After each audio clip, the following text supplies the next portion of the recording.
Welcome to Sahi classes. तो आज हम लोग संकरण निकालना सीखेंगे।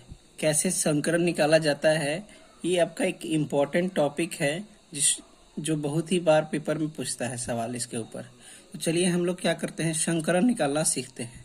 तो सबसे पहले देखिए, पहला स्टेप में हमें क्या निकालना होगा, सिग्मा बंध की संख्या, सिग्मा बंध की संख्या ज्ञात कीजिए।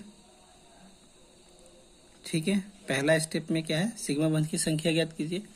दूसरा का स्टेप में लोन पेयर की संख्या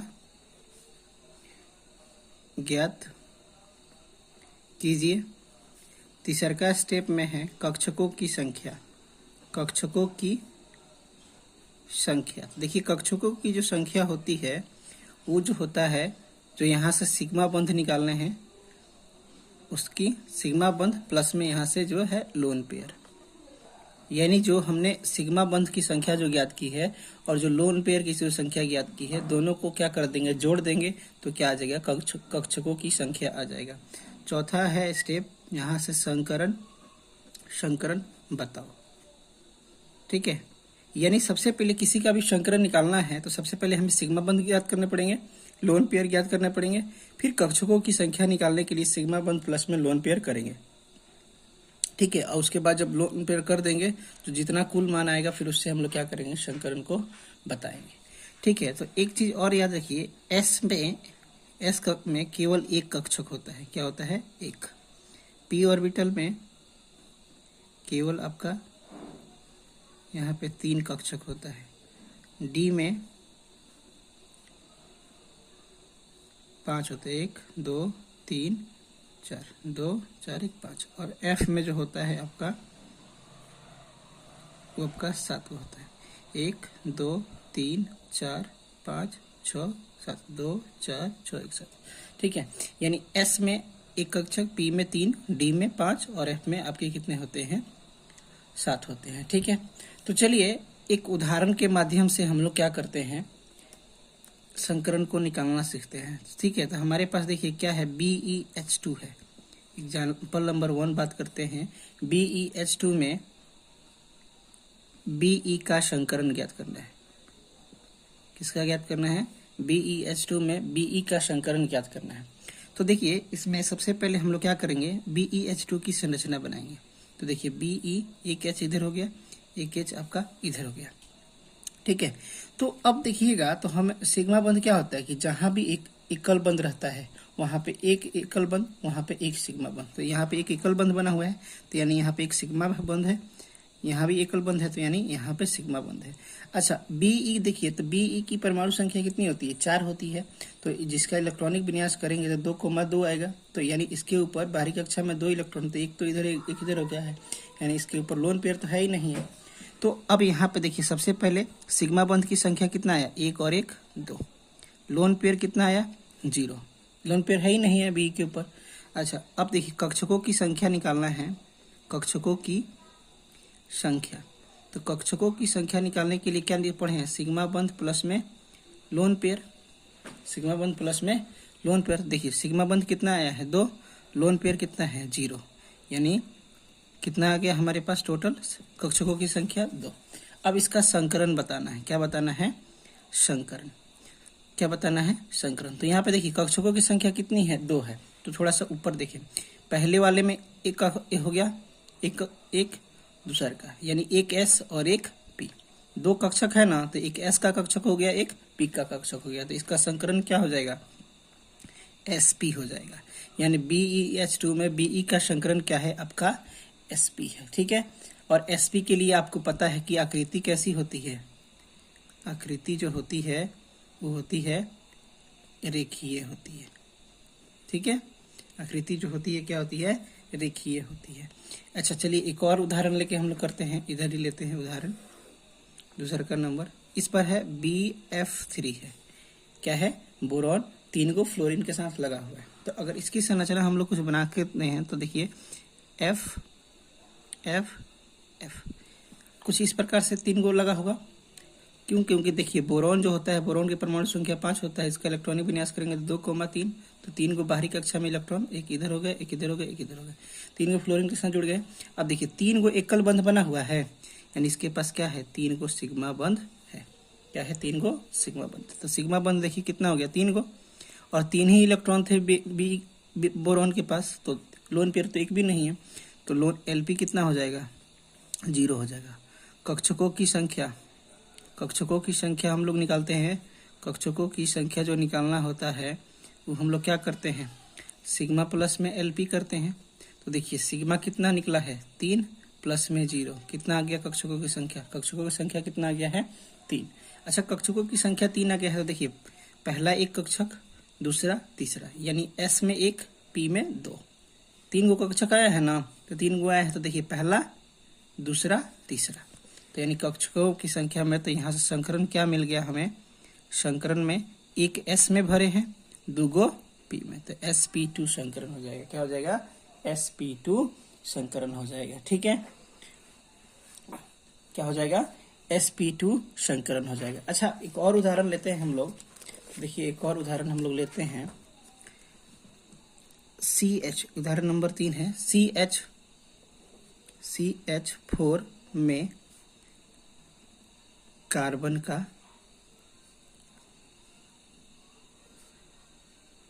संकरण। क्या चीज करना है, CH4 में कार्बन का संकरण हमें ज्ञात करना है। तो सबसे पहले CH4 की संरचना बनाते हैं, तो देखिए एक H, यानी कहने का मतलब कार्बन जो है 4 गो एकल बंध के माध्यम से हाइड्रोजन के से जुड़ा हुआ है। तो यहाँ पे देखिए कि जहां भी एक एकल बंध होता है वहां पे एक सिग्मा बंध होता है, तो एक सिग्मा, यानी यहाँ पे देखेंगे तो सिग्मा बंधों की संख्या कितना, 1 2 3 4 गो है। लोन पेयर कितने हैं, 0 है। कक्षकों की संख्या ज्ञात करते हैं, तो कक्षकों की संख्या निकालने के क्या होता है, सिग्मा बंध प्लस में लोन पेयर, क्या होता है, सिग्मा बंध प्लस में लोन पेयर, तो सिग्मा बंध देखिए कितना है, 4, लोन पेयर कितना है, 0, तो टोटल कक्षकों की संख्या कितना आ जाएगा, 4।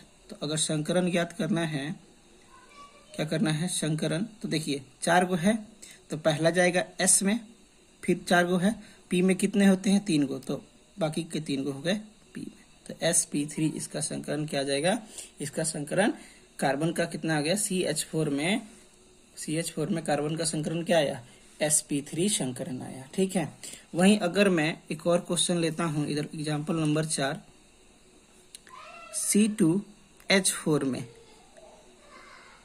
कार्बन का संकरण, C2H4 में कार्बन का संकरण। तो सबसे पहले C2H4 की डायग्राम बनाएंगे, एक कार्बन दूसरे कार्बन से एक सिंगल बंध के माध्यम से जुड़ा होगा, H, एक H इधर हो गया, एक H इधर हो गया, एक H इधर हो गया, एक H इधर हो गया। अच्छा देखिए ये आपका द्विबंध के माध्यम से क्या होगा, जुड़ा होगा। ठीक है, तो द्विबंध के माध्यम से जुड़ा हुआ होगा, तो यहाँ पे देखिएगा कि अब हमें क्या पता है कि जहां भी एकल बंध होता है वहां पे एक सिग्मा होता है, तो जहां जहां एकल बंध है वहां पे सिग्मा दे दीजिए 2। ठीक है, और जहां भी द्विबंध होता है वहां पे एक सिग्मा एक पाई होता है, एक सिग्मा एक पाई होता है। अब देखिए क्वेश्चन क्या कर रहा है, C2H4 में कार्बन का संकरण ज्ञात करना है, तो C2H4 में कार्बन आप ये भी ले सकते हैं, ये भी ले, कोई भी एक ले सकते हैं। तो सपोज कीजिए मैं यही वाला लेता हूँ, तो इसके पास देखिएगा तो 1 सिग्मा 2 सिग्मा 3 सिग्मा, कितने सिग्मा है, 1 2 3। इसके बाद हमें एक ही लेना है, किसी कोई भी एक कार्बन लेंगे, इसके भी लेंगे तो 1 2 3, इसके भी लेंगे तो 1 2 3, तो कार्बन के पास सिग्मा बंध कितना हो गया, 3, लोन पेयर कितना है, 0, तो कक्षकों की संख्या कितना आ जाएगा, कक्षकों की संख्या कितना आ जाएगा, कक्षकों की संख्या आपका आ जाएगा सिग्मा बंध प्लस में लोन पेयर, सिग्मा बंध कितना है, 3 प्लस में 0, कितना आ गया, 3। तो यानी संकरण क्या आ गया, संकरण देखिए क्या हो गया है, 3 गो है ना कक्षक, तो पहला S में जाएगा, अब बाकी 2 गो किस में जाएंगे, P में, तो sp2 संकरण हो जाएगा। क्या हो जाएगा, sp2 संकरण हो जाएगा। अच्छा एक और उदाहरण लेते हैं हम लोग, 5वां नंबर, PCl5 में P का संकरण, PCl5 में P का संकरण। तो देखिए PCl5 में P का संकरण है, तो PCl5 में P का संकरण सबसे पहले तो इसकी संरचना बनाएंगे। देखिए एक Cl इधर जुड़ा होगा, एक Cl इधर जुड़ा होगा, एक Cl इधर जुड़ा होगा, एक Cl इधर, एक Cl इधर। यानी यहाँ पर देखेंगे तो फास्फोरस के साथ सभी के सभी क्या है, सिंगल आबंध के साथ जुड़े हुए हैं। तो क्या कहेंगे, जहाँ भी सिंगल आबंध रहता है वहाँ पे एक सिग्मा बंध रहता है, तो एक सिग्मा, 2 3 4 5। यानी यहाँ से हमने क्या देखा कि जो सिग्मा आबंध है टोटल 1 2 3 4 5, कितने हैं 5। लोन पेयर कितना है यहाँ पे 0। कक्षकों की संख्या अगर हम लोग निकालते हैं, कक्षकों की संख्या, तो कक्षकों की संख्या में देखिएगा कितना आएगा, सिग्मा प्लस में लोन पेयर होता है, तो सिग्मा कितना है 5 प्लस में 0, कितना हो गया 5। तो यहाँ पे संकरण में देखिएगा कक्षक कितने हैं 5 को है, कितने हैं 5 को। तो संकरण अब बताना है, तो देखिए संकरण बताना है, तो संकरण के लिए देखिए एक S में गया तो S हो गया, बच गए कितने 4 गो, तो P के जाएंगे 3 गो और एक आपका जाएगा D में। तो देखिए एक S 3 P 1 D, कितना हो गया आपका sp3d, इसका संकरण हो जाएगा। PCl5 में P का संकरण क्या हो जाएगा sp3d हो जाएगा। अच्छा एक और संकरण हम लोग निकालते हैं, देखिए इधर C2H2 में कार्बन का संकरण, C2H2 में कार्बन का संकरण। तो देखिए C2H2 की संरचना बनाते हैं तो कार्बन क्या होगा, दूसरे कार्बन से ट्रिपल बॉन्ड के माध्यम से जुड़ा होगा, एक हाइड्रोजन इधर, एक हाइड्रोजन इधर। तो जहां भी सिग्मा बंध होता है वहां पर तो आपको पता ही है, जहां भी एकल बंध होता है वहां पर क्या होता है सिग्मा बंध, एक सिग्मा इधर, एक सिग्मा इधर, ठीक। अच्छा अब जहां भी त्रिआबंध बनता है वहां पे आप लोग को पता है कि एक सिग्मा होता है, 2 पाई होते हैं, पहले नीचे वाला सिग्मा, बाकी ऊपर 2 वाले क्या हो जाएंगे पाई। अब हमें किसी भी एक कार्बन का क्या करना है, संकरण ज्ञात करना है। तो देखिए यहाँ पे सिग्मा बंध की संख्या कितनी है, तो 1 और 1 2, लोन पेयर कितना है 0। कक्षकों की संख्या अगर हम लोग याद करते हैं, कक्षकों की संख्या, तो कक्षकों की संख्या निकालने के लिए क्या करेंगे, सिग्मा बंध प्लस में लोन पेयर। तो सिग्मा बंध देखिए कितना है 2 प्लस में कितना हो जाएगा 0, कक्षक कितने आ गए 2। तो संकरण क्या हो जाएगा, देखिए 2 कक्षक है तो पहला कक्षक S का, दूसरा कक्षक किसमें जाएगा P में जाएगा। तो संकरण क्या आ गया आपका sp3 संकरण आ गया, क्या आ गया है sp3 संकरण आ गया है, ठीक है। वहीं तो आशा करता हूं कि संकरण आपको अच्छे से समझ में आ गया होगा, ठीक है। तो मिलते हैं अगले वीडियो में, और जो भी संकरण से रिलेटेड डाउट है आप कमेंट में पूछ सकते हैं। जिसका भी संकरण आपको नहीं समझ में आता है कमेंट में डाल दीजिए, हम आपको सॉल्व करके दे देंगे, ठीक है। तो मिलते हैं हम लोग अगले वीडियो में।